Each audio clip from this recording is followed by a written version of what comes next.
Nu super, es jau sen mēģināju atrast tādu cilvēku kā tevi, kas būtu gatavs sākt darbu. Nu es esmu īstais cilvēks. Lieliski, man pat ir īpašs darbs priekš tevi. Forši. Ko dari? Celies!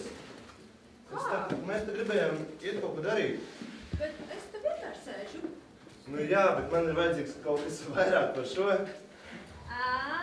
Es zinu, kas tev padomā. Cik tu gribi? Pasties, 5? Nē, tas nebija tas, ko es biju domājis. Tu nu gan esi ciets rieksts. 10?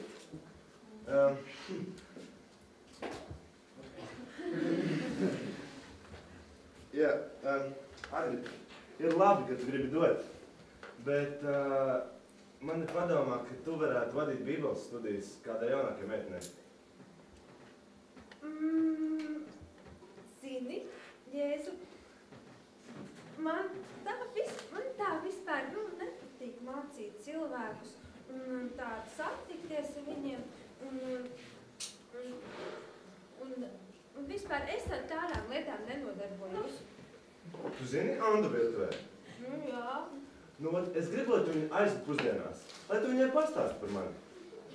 Andu? Nu jā, nu. Bet viņa ir tāda citādāka. Es domāju, rīktīgi citādāka.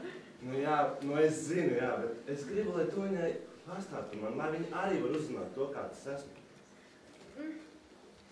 Bet es zinu, es draudzē pastāstīšu par viņu, un tad kāds no draudzes var viņai piezvanīt, un viņi var satikties. Galu galā, viņam taču par to maksā. Bet es gribu, lai tu to dari. Zini, es nejūtos ērti, ka man tādas lietas jādara. Zini, ko, Agri? Problēma ir tā, ka tu jūties pārāk ērti.